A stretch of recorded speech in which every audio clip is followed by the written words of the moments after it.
ስተልን ኢንጂነር ይልቃል ሰላም መሳይ እንዴት አለ እንደምን አለ ደህና ነው ወይ እንግዲህ የአብይ አህመድ ምርጫ ከተከናወነ በኋላ ነው የተገናኘ ነው ምናልባት ወደ ኋላ ላይ የተወሰነ ነገር እንላለን የምናስቀድመው ግን በአርሲ የተፈጸመውን ጭፍጨፋ የተመለከተ ነው መረጃው እንደሚያሳየው 37 ሰዎች ተገለዋል ነው ቁጥሩ ወደ 40 መድረሱን እየሰማን ነው መቶዎች የሚቆጠሩ ምዕመናን ቤታቸውን ትተው ተሰደዋል ቤተክርስቲያን ተቃጥሏል ቤቶች ተቃጥሏል ከፍተኛ ጉዳት መድረሱን የሚያሳዩ ዘገባዎች እየወጡ ነው አካባቢ ለመጀመሪያ ጊዜ አይደለም በየወቅቱ እንዲህ አይነት አደጋ ይደርሳል እንዲህ አይነት ግድያ ይፈጸማል መቆም አልቻለም የማያባራ ግድያ የማያባራ ሰቆቃ ነው ከአርሲ የምንሰማው በጣም አመሰግናለሁ ስለጋበዝከኝ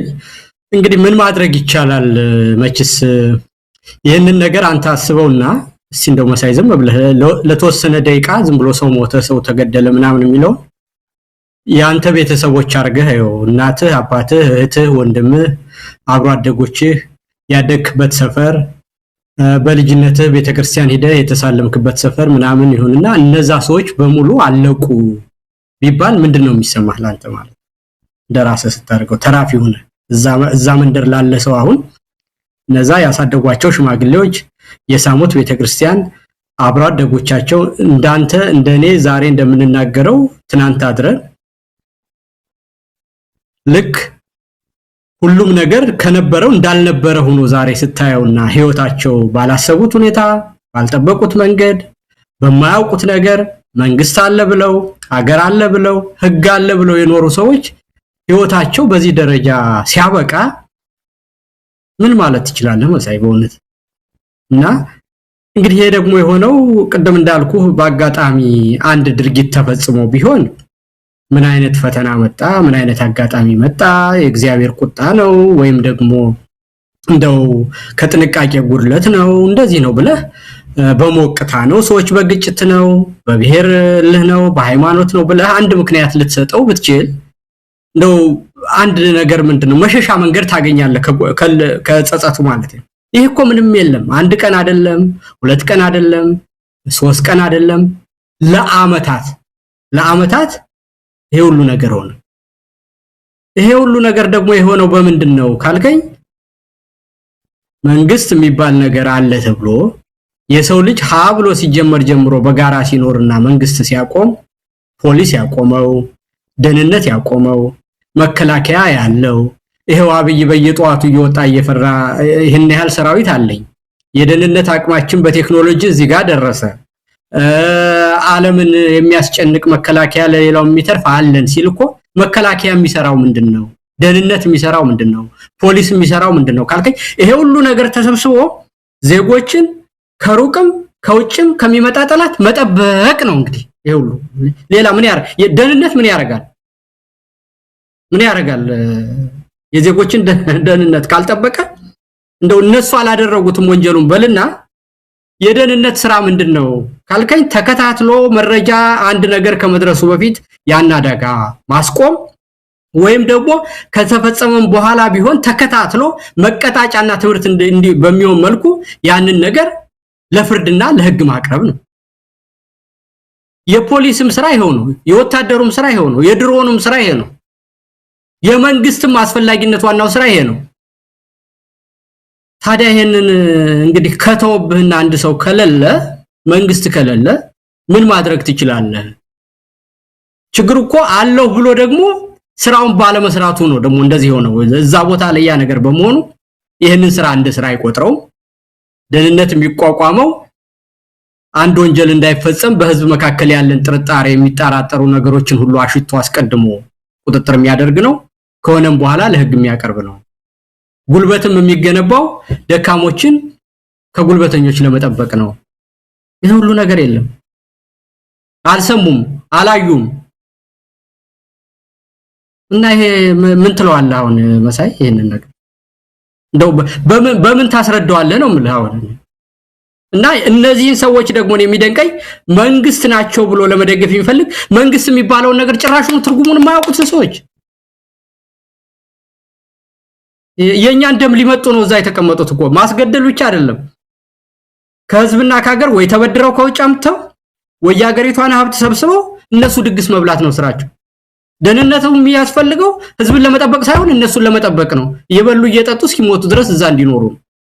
ወታደሩ የሚያስፈልገው የነሱን ስልጣን የሚነካሰው እንዳይመጣ ህዝብን ለመጨፍጨፍ ነው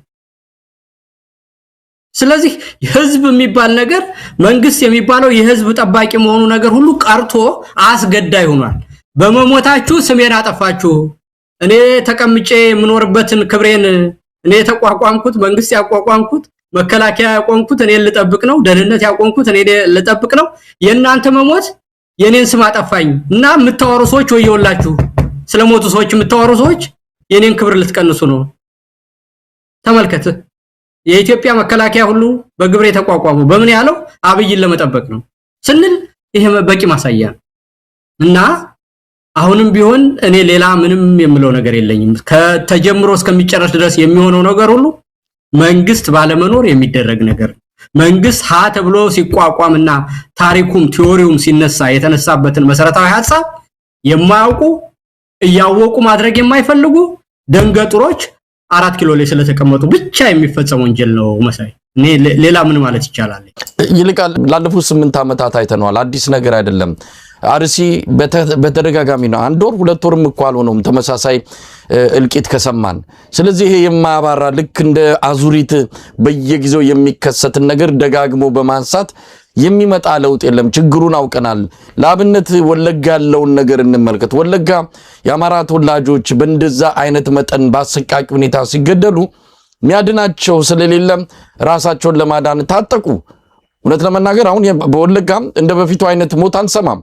ምክንያቱም ራሳቸው ታጠቁ ዝም ብሎ ቤት ሞት ቁጭ ብሎ ከመጠበቅ እየተዋጉም ራሳቸውን እያዳኑ ባልሞት ባይ ተጋዳይነት ይሄው የሞት ቁጥር ቀንሷል የስደተኛ ቁጥር ቀንሷል የተፈናቃይ ቁጥር ተቀንሷል ወለጋ ላይ ስለዚህ እዛም እንዲህ አይነት መፍትሄ ያስፈልጋል አሁን ቤተክርስቲያኒቱ እንኳን አይደለም ልትከላከልላቸው ድምጿን ልታሰማ እንኳን አልቻለችም የሲኖዶሱ ዋና ጻፊ አቡነ ዶስቆሪዮስ የሲኖዶሱ የጠቅላይ ቤተ ክህነት ስራ አስኪያጅ አቡነ ሳዊሮስ መረጃ እንኳን ሊሰጡ ፍቃደኛ አይደሉም ለአብይ አህመድ ጸሎትና ድርግ ጊዜ ግን የሚቀድማቸው የለም አባታችን አቡነ ማቲያስ ናቸው በግላቸው እርግጠኛ ነኝ ሲኖዶሱም ሌሎች አባቶችም ሳያውቁ በራሳቸው ይሄንን ያዘን መግለጫ የሚያወጡት ቤተ ክህነት ዝም ብሏል ቤተ መንግስት ዝም ብሏል ምን ይደረግ በዚህ ወቅት ታዲያ እንደወለጋዎቹ ራሳቸው ማዳን የለባቸውም ዝም ብሎ ሞትን ከመጠበቅ ይልቃል ይሄ ባምን ያነጋግራል ቀደም አልኩ በቃ መንግስት የተቋቋመበት ዓላማ ራሳቸው ሊጠብቅ ነበር እንደውም ያ መንግስት የተሰጠውን መሳሪያ ይዞ እኛም መግደል ከሆነ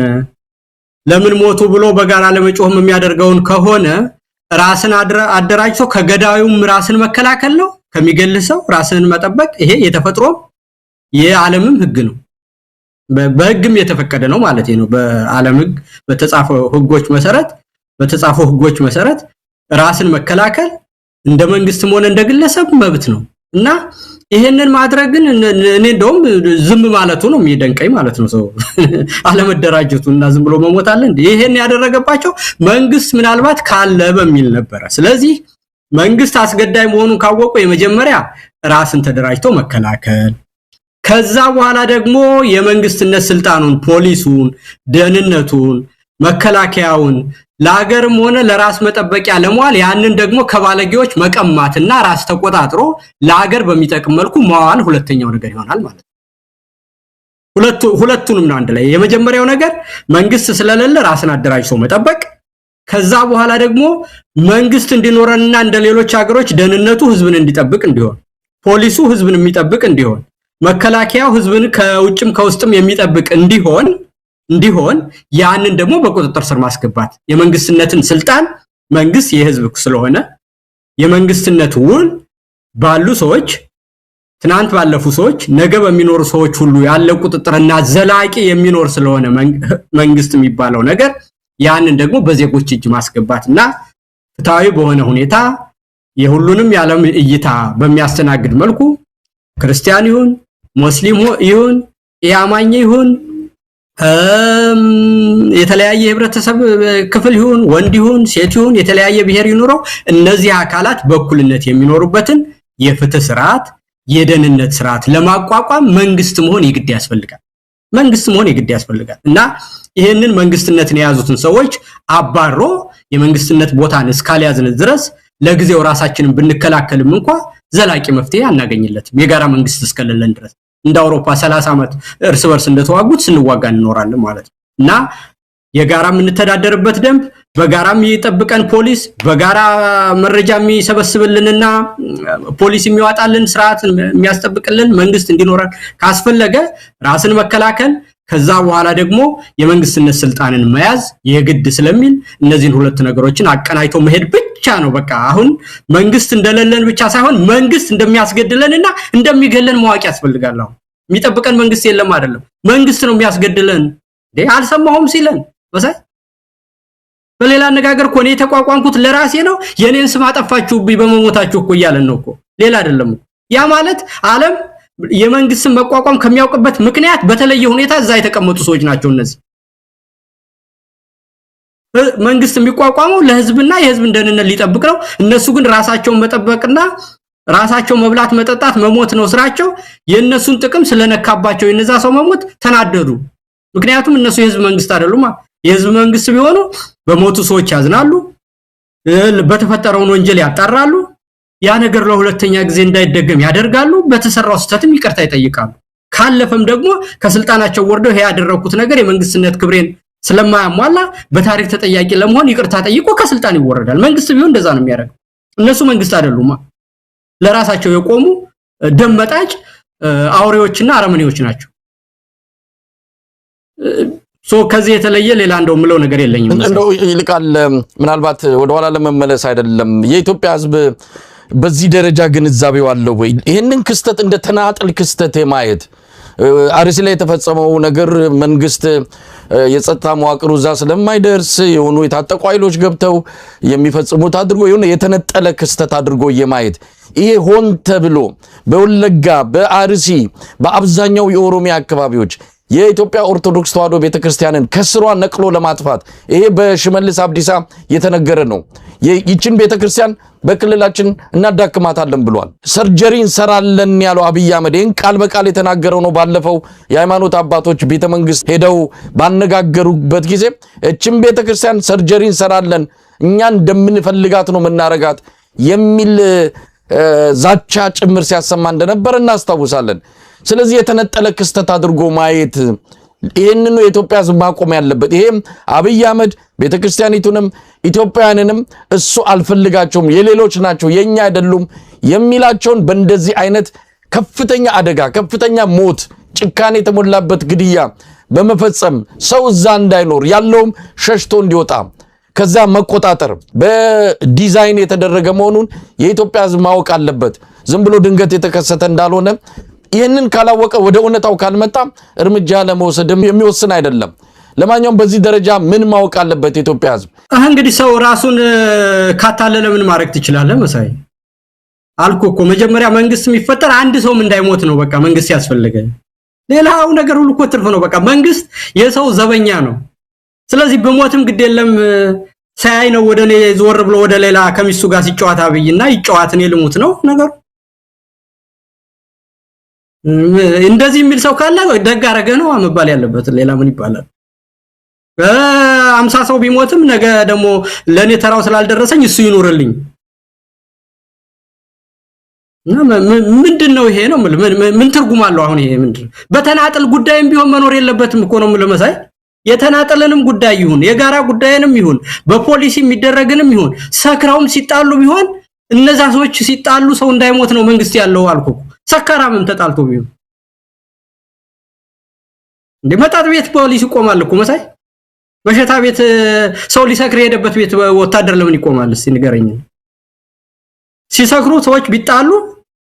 መንግስት ነው መቆም ያለበት ባልና ሚስት ቢጣሉ እኮ ባል ሚስቱን ባል ወይም ልጅ አባቱን ቢገልም እኮ መንግስት ተጠያቂ ነው እኮ ይጠይቃል እኮ ያንን ያደረገው እንዳይሆን ይከላከላሉ በደህንነት ያጠናሉ እኮ እና ምን የሚሉት ነው ቤተክርስቲያንን በገፍ አንድ ቀን አይደለም 8 አመት ሙሉ በዚህ ደረጃ በዘረፋም ያደርግን በቤተክርስቲያንና በአማራ ህዝብ ላይ የደረሰውን በደል ነው ምን ለአመታት ተነግሯል እና ይሄንን ዝም ብሎ ተናጥል ጉዳይ ነው እንደዚህ ካለ በቃ ስለዚህ መሞት ተመችቶታል። በቃ እኛ ለአብይ የተፈጠር ኦብጀክትስ ነን። በቃ እሱ ፈጣሪ ነው፣ ብንሞትም ብንድንም እሱን እያመለክን ነው የምንኖር ካለ አንድ ሰው እኔ እንደዚህ የሚል ያለ አይመስለኝም። እና ይሄ ነሆለልነት ነው የምለው። ይሄን ምንም ትርጉም አይደል፣ ጥናት ያስፈልገው፣ ዕውቀት ያስፈልገው። ሰው በደመ ነፍስ አውሬ እንኳን ሲመጣበት ወይ ይሸሻል ወይ ራሱን ይከላከላል ወይ ይናደፋል። ማንኛውም በተፈጥሮ ህግ ያለ ሁሉ ተክሎች ሁሉ ከአደጋ ራሳቸውን የሚከላከሉበት ዘዴ ያላቸው ፀሐይ ብርሃን ሲበዛ ትነት እንዳያጠቃቸው ምንድነው እጽዋት ራሳቸውን የሚጠብቁበት መካኒዝም አላቸው። እና እኛ ግን ምንም አያስፈልገንም ዝም ብለን መሞት ነው የሚል ሰው ካለኔ ይሄ የአእምሮ በሽታ ነው የሚባለው እንጂ ሌላ ምንም ምክንያት ሊሰጠው አይችልም መሳይ። እና እኔ የተለመደ ነገር ሆነ ማለት ነው። አሁን አልኩ ራስን መከላከል የመጀመሪያው ነው። ከዛ በኋላ ደግሞ ለሁላችንም የሚሆነን ነገር ለማቋቋምና ራሳችንን ከውስጥም ከውጭም ጠላት ለመጠበቅ መንግስት መሆን ያስፈልገናል። በመንግስትነት ቦታ የተቀመጡ ሰዎች እዛ ቦታ ባይኖሩና ሌላ ቢሆን ይሄ ነገር አይደረግም። ስለዚህ ያንን ቦታ መያዝ አንደኛውና ዋነኛው ጉዳይ ይሆናል ማለት ነው። ራስን ከመከላከል ቀጥሎ እንደው ዘላቂ የሚሆነው የመንግስትነት ቦታን መንግስትነትን ለሚያውቁና ህዝብን ለሚያከብሩ ሰዎች በኃላፊነት ማስቀመጥ ያስፈልገናል ማለት ነው። እንደው ኢንጂነር ይልቃል ይሄ የምርጫ ቅሌት የወለደው ክስተት ወይም ደግሞ አቅጣጫ ማስቀየሻ እርምጃ ነው ብለን ልንወስድ እንችላለን። እንግዲህ ሰሞኑን ምርጫ የሚሉት ቲያትር አብይ አህመድ ሲያሳይ ነበርና ዓለም ነው የሳቀው፣ ዓለም ነው የተሳለቀብን። እውነት ለመናገር በዓለም መድረክ ፊት ነው የተዋረድ ነው ምርጫ ብሎ ይዞ የመጣው። ይሄ በህብረተሰቡ የፈጠረው ስሜት አለ። በተለያየ መረጃ ምንጮች እንዳረጋግጥ ነው የኢትዮጵያ ውስጥ በጣም ድብታ ውስጥ ገብቷል። ምርጫ ባመጣው ይሄ ምርጫ የሚሉት ግርግርና ቲያትር ያመጣው ነገር ስሜቱን ጎርቶታል። ስለዚህ አብይ ከዚህ ስሜት ሰው እንዲወጣ እንዲህ አይነት ነገሮችን ሊፈጽም ይችላል። ይሄን ብቻ አይደለም፣ ጦርነት ከትግራይ ጋር ሊከፍት ይችላል ከዋቶች ጋር። እንዲህ አይነት ነገር ለኩሶ የምርጫ ወሬ እንዲጠፋ ይፈልጋል የሚልም ነገር አለ። የምርጫ ወሬ ሲባል ምርጫ የሚለውን ነገር እንደው ህዝቡ በደንብ ይረዳዋል ብዬ ነው። የቅሌት ምርጫ ነው የተካሄደው። ምርጫ የሚባል ነገር ኢትዮጵያ ውስጥ አልተካሄደም። ለማንኛውም የምርጫ ቅሌት ማስቀየሻ አድርገን ልንወስደው እንችላለን ነውና ሌላ ምን ትላለህ? አሁን እኮ አንደኛ በሞቱት ሰዎች ላይ አላየንም አልሰማንም ካሉ መንግስቱ ነው ተመልከት። ሲጠየቅ አንድ አካል ቅድም እንዳልኩ ጉዳዩን እናጣራለን ደርሰንበታል እየተከታተልን ነው ብሎ እንኳን ለወጉ ማለት እኮ ያባት ነው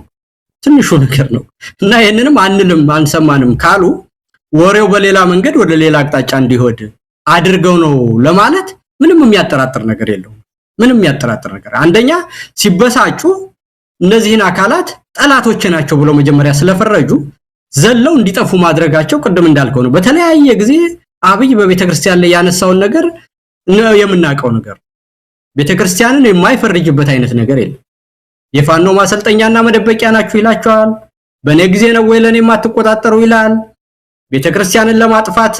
አባታችንን ዳንኤል የምዕመኑም ደህንነት የኢትዮጵያም ደህንነት ችግር ናቸው ብሎ በአደባባይ የተናገረ ሰው ነው። እና ሁለተኛ ደግሞ የደካማነታቸው መጠን አንድ ነገር ዓለምን የሚያዩበት ነገር ነገ ምን ያመጣል ብለው ማወቅ የማይችሉ ነገር መሆናቸውን እኔ በዚህ በምርጫው ሂደት አይቼዋለሁ። መሳይ ቅድም እንዳልኩ ማለት የህዝብን የንቃተ ህሊና ደረጃ የማያውቁ በጣም ደካሞች መሆናቸውን እኔ እንደው ምን ብዬ ልንገርልህ? የነሱን ነውረኝነት ልክ ለመናገር ራስን ጨዋነትን ሁሉ ያሳፍራል ማለት ነው። የነሱ የብልግናና የስድነት ደረጃ ስለ መንግስት ያለማዋቃቸው ደረጃ አንተ የነሱን ጥፋት መናገር እነሱ ማድረጋቸው ያንን እንኳን ለማድረግ የማያፍር ጭንቅላት አላቸው። አንተ ግን እነሱ ያደረጉትን እንኳን ለመናገር የሚያሳፍር ነገር ነውና ለመናገር የሚከብድ ነገር ነው መሳይ የሚያደርጉት። በሐዋርያት ጾምና በሰኞ ቀን ሰርግ ተዳረ ብሎ የሚያወራ ከሆነ ዳንኤል ክብረትና ዋናው ሰዎች ምንድነው እንግዲህ የአካል ጉዳተኛ ሰዎች ምርጫ እንዴት መምረጥ እንዳለባቸውና እንዴት ድጋፍ ማድረግ እንዳለባቸው በምርጫ ህጉና በአፈጻጸሙ ሂደት ሁሉ በግልጽ የተጻፈ ነው። በጥርሱ ሰው መረጠኝ ማለት ምን አሁን ይሄ ምን ሊያደርግ ነው? እስቲ እውነት ንገረኝ እስቲ። ይሄን ያደረገ ደግሞ ልብ በል በአገሪቷ በሙሉ ጦርነት ታውጆ በኑሮ ውድነት የሚተራመስ ሰው ቀን ከቀን ሰው ታገተ እየተባለ የሚሰማ ሰው ከራስ ቤት ተነስቶ የሚመርጠው ከጫጉላ መጥቶ የሚመርጠው መጀመሪያ ኢትዮጵያ ውስጥ በምርጫ መንግስት ተለውጦ ማያውቅበት ሀገር ነው እንግዲህ ተመልከት በታሪክ አይደለ እውነት እንነጋገር ካል ስለ ምርጫና ስለ ዲሞክራሲ የኢትዮጵያ ህዝብ የታውቁት ለዛ ቫልዩ ለመኖር ነው ይሄን የሚያደርገው የዳንኤል ፍቅር እና ተረት ልቡን ነስቶት ነው ከአባቱ ሞት በልጦበት ሄደው ከልጁ ሞት እና ምርጫ የሚባለው ነገር በኢትዮጵያ ምድር መንግስት ለውጦ የማያውቅ ነገር መሆኑ እየታወቀ 100% አገር ደግሞ በጦርነት እየታመሰ እና ይሄንን ሸጋ ነገር ነው ታምር ሊያመጣልኝ ነው ብሎ ሰው ከቀብር ሬሳ ጋድሞ ወይም ደግሞ የአካል ጉዳተኛ የሆነ ሰው በምርጫው ህግም እንኳን ድጋፍ የሚያስፈልገው ቢሆንም አይ ያንተቶ ለኔ ቴሌቪዥን እንዲበቃ በጥርሱ መረጠኝ በህጉ እኮ አለኩ ምንድነው የአካል ጉዳተኛ የሆኑ ሰዎች ድጋፍ የሚያደርግላቸው ሰው ኑሮ እንዴት መምረጥ እንዳለባቸው በህጉ የተቀመጠ አይ ያ ለዳንኤል ፕሮፓጋንዳ አይመችም በጥርሱም ሄዶ የዳንኤልን ፍቅር ሲያሳይ መሆን አለበት ያ ማለት ምንድነው ይሄንን የሚያስገድል መንግስት ለመምረጥ የኢትዮጵያን ህዝብ እንደዚህ በእጁም በእግሩም የሚያስኬድ ምርጫ ነው ማስከደው ይሄን ሲያወራ እንግዲህ ማን ይሰማኛል ተብሎ ነው እንዴ ክወናና ቲያትርም እኮ አንድን ህዝብ ለማስተማር መሳይ ከእውነታው ጋራ በጣም ያልተፋታና በህዝብ ውስጥ ያሉ ነገሮችን በአርትና በስዕል መናገር ነው እንኳንስ ፖለቲካንና እውነትን ለህግ ችግር መፍቻ ዘዴን ይቅርና ቲያትርና ስቂ ቀልድ እንኳን ኮሜዲ ሲሰራ ከማህበረሰቡ የዕለት አኗኗር ጋራ በጣም ያላፈነገጠ መሆን አለበት የሚነገረው የህዝብን ስሜት ባህል እሴቶች ያልናደ መሆን አለበት ይሄ እና እነዚህ ሰዎች ነው ማጠቃለያ ምንድነው እንደዚህ ከሆነ አስተሳሰባቸው ነው የሚያሳይ ለምን እንደዚህ ያሉ አይደለም እንደዚህ የሚያስቡ ናቸው እነ ዳንኤል ማለት እንደዚህ ተናግሬ ሰው አሳምናለሁ ብሎ ነው እንግዲህ አይደለም መችስ መሳቂያ ለመሆን አይደለም እኮ የሚያደርገው መሳቂያ ለመሆን አይደለም አስከሬን አጋድሞ መረጡ ሲል ሰው በዛ ተገርሞ ዓለምን በዛ ተገርሞ የዳንኤል ደጋፊ እንዲሆን ነው ወጭስ ያም የአካል ጉዳተኛ ያለበት ሰው በጥርሱ ከመረጠማ ታምር ነው ተብሎ እንዲባል ነውና ይሄ ማለት ያስተሳሰብ ደረጃቸው የዝቅተኝነት ያመለካከት ደረጃቸውን በደንብ ያሳያል መሳይ እና እነዚህ ሰዎች ስልጣን ላይ እስካሉ ድረስ ከዚህም በኋላ ከዚህ የባሰ ነገር እንደሚመጣ ያ ማሳያ ነው እኔ እውነት እንነጋገር ከተባለ ምርጫ ብለው ለማስፈጸም ያላቸውን አቅም አንዱ ሌላው ሌላ የሚያወሩበት ነገር ካየ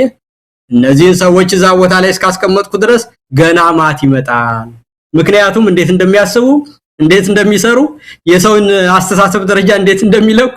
እንወደዳለን ብለው የሚያረጉት ነገር በራሳቸው ላይ የሚያስቅ ነገርና የሚያዋርድን ነገር እንኳን መሆኑን ማያውቁ ሰዎች ናቸው ብሎ እነዚህ ሰዎች በጊዜ ተቀልሎ በጨርቅ መቅበር ነው የሚያስፈልገው ሌላ መፍትሄ የለውም መሳይ ይልቃል በጣም አስቂኝ ነገር ስለሆነ ነው በመሐልም ፈገግ ያሰኘኝ ነበር ሰሞኑን ከምርጫው ጋር ተያይዞ በኢትዮጵያ ቴሌቪዥን መንግስት በሚቆጣጠራቸው መገናኛ ብዙሃን የምንሰማቸው ነገሮች እውነት ለመናገር አንዳንዴ እውነት ነው ጆሮአችን እስከ መጠራጠር ደርሰናል ዳንኤል ክብረት የሚጽፋቸው የእንስሳት ታሪኮች አሉ ተረት ህፃናትን ተረት እየነገርክ የምታጫውትበት ድሮና አባባ ተስፋዬ ተረት ብለው የሚነግሩ እንደዛ አይነት የህዝብ ንቀታቸው አንዳንዴ በርግጥ አቅማቸው ሊሆን ይችላል የብልጽግና ሰዎች የአይኪው ደረጃቸው ምናልባት ከሰው ልጅ መደበኛ አማካይ የአይኪው ደረጃ ጋር ሲታይም በጣም ዝቅ ያለና የሚያሳፍር እንደሆነ ሰሞኑን ካደረጉት የምርጫ ቅስቀሳ እንበለው ወይስ ምንድነው የምርጫ ኮሜዲ ነው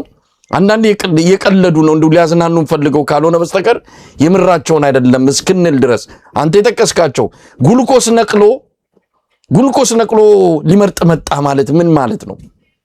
ያን ጉልኮሱን የነቀለው ሐኪም በሙያ ስነ ምግባር እኮ ይጠየቃል ጉልኮስ መንቀል እኮ ዝም ብሎ ተራ ክስተት እኮ አይደለም ለዛውም ለዚህ ምርጫ ማለት ነው ለአብይ አህመድ እንዲህ አይነት ምርጫ እንበለው ቅርጫ ስንት ስምም አተንለታል ጉልኮስ ነቅሎ መጣ ብሎ ይሄንን በቴሌቪዥን መስኮት አይኗን ሳይርገበገብ የምታወራ ጋዜጠኛ እኮ ነው ያለበት ሀገር እኮ ነው ኢትዮጵያ እንዴ አንድ የት ነው ደቡብ ኢትዮጵያ ነው የት ነው ሚስቱ አራስ ናትና የሁለት ቀን አራስ ሚስቴን ትቼ ነው መጥቼ መረጥኩት አለ እሱን አቀረበው የሁለት ቀን አራስ ሚስቴን አለ እና ታዲያ እሱ ያጠባል ያርሳል ወይስ ምንድነው? ወልዷል እሱ ምን ማለት ነው? ያው ምንድነው ይሄ ለኢትዮጵያ ህዝብ ምን ተብሎ ነው የሚነገረው እንዴ? ቀደም ሲል ያልከው ነው ሁለት እጅ የለውም አለ ዳንኤል። ሰውየው ሁለት እጅ የለውም ለምርጫ ካለው ጉጉት የተነሳ በጥርሱ ካርዱን ይዞ መጥቶ መረጠ አለ። ኧረ ተው ግድ የለም ዳንኤል። እንዲህ አይነት ነገር ይሄ በጣም አሳፋሪ እኮ ነው። የነሱን ደረጃ ብቻ ሳይሆን መንግስት ናቸውና ኢትዮጵያንም ምን እንደምትመስል ለዓለም እኮ እያጋለጠን ያለው ይልቃል። ብዙ ነገሮችን ማንሳት እንችላለን። አባቷ ሞተው ቀብራ ከቀብር ቀጥታ የመጣችው ምርጫ ጣቢያ ነው። ዛሬ እንግዲህ እንደምታየኝ ከሀዘን ላይ ተነሳው። ዛሬ ነው አባቴን የቀበርኩት። ግን በቃ ከሀገር የበለጠ ነገር የለም። አንድ ድምጽ ዋጋ አላት። ነገ ለልጆቼም ስለሚጠቅም ለኔም ይጠቅመኛል፣ ለልጆቼም ለሀገሬም ብዬ ድምጽ ልሰጥ መጣ። ይሄንን ወጣ ስትናገር እልል ብለው ያቀርባሉ የብልጽግና ሚዲያዎች። አንድ ደግሞ በጣም የገረመኝ ምጧ መጥቶ ይላል። ሰው ምጡ ሲመጣ ወደ ሆስፒታል እንጂ ወደ ምርጫ ጣቢያ አይሄድም። ምጧ መጥቶ ግድ የለም ይሄንማ ሳልመርጥ ሳያመልጠኝ ልጅ አልወልድም ብላ ከነምጧ መጣች። መርጣ በአምቡላንስ ተጨና ተመልሳ ወደ ሆስፒታል ሄደች። እንዴ እብደቱ በዚህ ደረጃ ነው። ለማንኛውም ብዙ አስቂ ነገሮችን ያየ ነው፣ ብዙ ኮሜዲዎችን። ይሄም ምርጫ ነው ተብሎ እንግዲህ በኢትዮጵያ ታሪክ ውስጥ 7ኛው ሀገራዊ ምርጫ ተብሎ ሊመዘገብ ነው፣ ታሪክ ውስጥ ሊሰፍር ነው ማለት ነው። ይሄንን ምርጫ ነው የኢትዮጵያ የሰብአዊ መብት ኮሚሽን እነ ዶክተር ዳንኤል በቀለ ይመሩ የነበረው። ይነስም ይብዛ በዛን ወቅት ላይ ገለልተኛ ሆኖ ትክክለኛ ሪፖርት ሲያቀርብ የነበረው የኢትዮጵያ የሰብአዊ መብት ኮሚሽን ሰላማዊ ዲሞክራሲያዊና አካታች ምርጫ ነው ብሎ በይፋ የገለጸው። ኡሁሩ ኬንያታ የሚመሩት የአፍሪካ ምርጫ ታዛቢዎች ቡድን ኢትዮጵያን ልትኮሩ ይገባል ብለው የገለጹት ይህንን ምርጫ ነው። የወርቅነህ ገበየሁ የኢጋድ ቡድንም ተመሳሳይ የምርጫ አድናቆት ነው የገለጸው። ምን ማለት ይቻላል? እንደው ከምርጫው ጋር በተያያዘ እንደው መቼም ማሳፋሪ ታሪካችንንም እንዲህ ወተን ብንናገረው አንድ ነገር ነው። አይ እኔ ምንድነው እንዳልኩ ነው መችስ ጨዋ ምንድነው ባለጌ ባጠፋ እኛ አፍረን ሞት ተሸማቀን ሞት ነው መሳይ። እና አሁን እኔ እንደው በየትኛው መመዘኛ የነዚህ ሰዎች ንግግር የሚያሳይ ከኢትዮጵያ ህዝብ ጨዋነት፣ ከኢትዮጵያ ህዝብ እሴቶች፣ ከኢትዮጵያ ህዝብ የፍላጎት ቀደም ተከተሎች፣ ከመንግስት መሰረታዊ አሰራርና ባህል ጋር ሲመዘኑ እንኳን ለመንግስትነት አንድ ቀን እንደው ደነዋል ኮይ ብለ ቆም ብለ ልታወራቸው ማስችላቸው ሰዎች እንደሆኑ ያሳያል። በእውነት አይደለም። በቃ ምን ልበልህ መሳይ እኔ እንደው እንዴት ብዬ ልግለጽ? እንደዚህ እንዴት ይባላል የሚባሉ መጥፎ ነገሮችን ካረጉ እና ደግሞ እነዚህ ሰዎች ከሆኑ መንግስትነት ያሉ አብዮት ግዴታ መሆኑን ነው የሚያስፈልግ። እንዴ የኢትዮጵያ ህዝብ እኮ ሳትናገረው በጣም የሚያቅ ነው እኮ። በአይን ቅንድብህና ባነጋገር ምን እንዳሰብክ የሚያቅ ሰው ነው። በእውነት ነው የምልህ።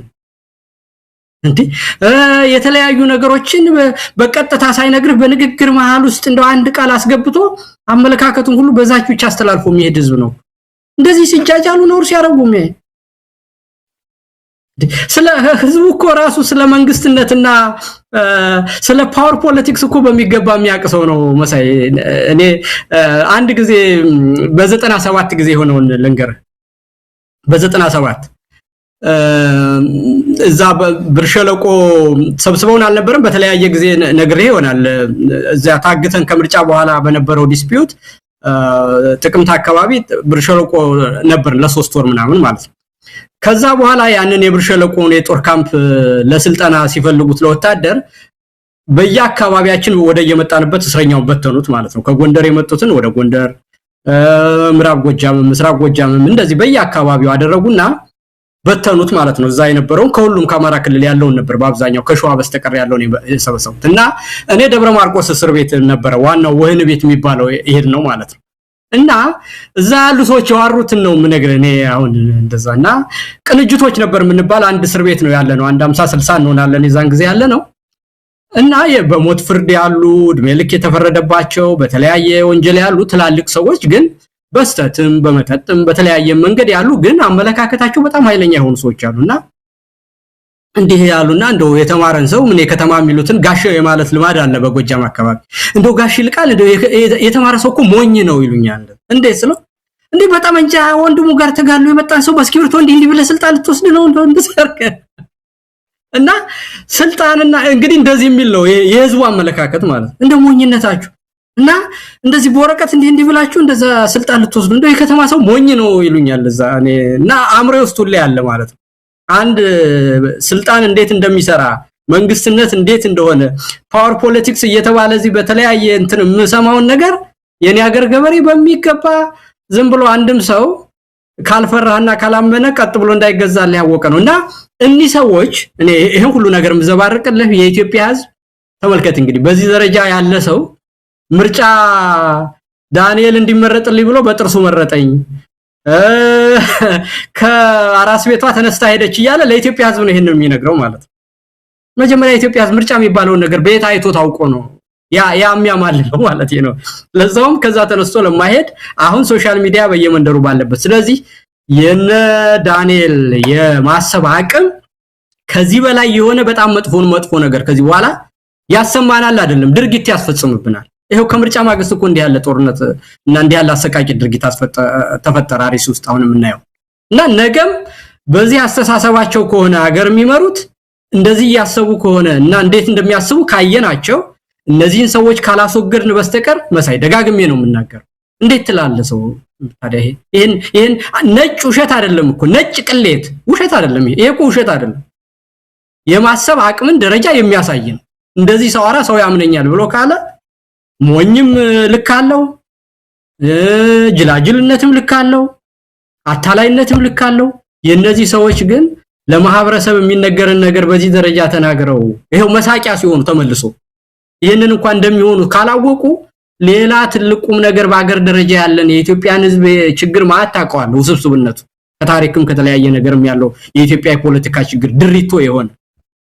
በቀጠናችን ያለውን ነገር በአለም ያለውን ሁኔታ አስብና ቤተ መንግስት የተቀመጡ ሰዎች ደግሞ እንደዚህ የሚያስቡ ሰዎች መሆናቸውን ካየ ከዚህ በላይ ሌላ ብዙ ማት እንደሚመጣ ማወቅ ይሄ ነብይነት ይጠይቃል የፖለቲካ አዋቂነት መሆን ይጠይቃል መሳይ እና ሌላ ምንም መውጫ መንገድ እንደሌለው አውቆ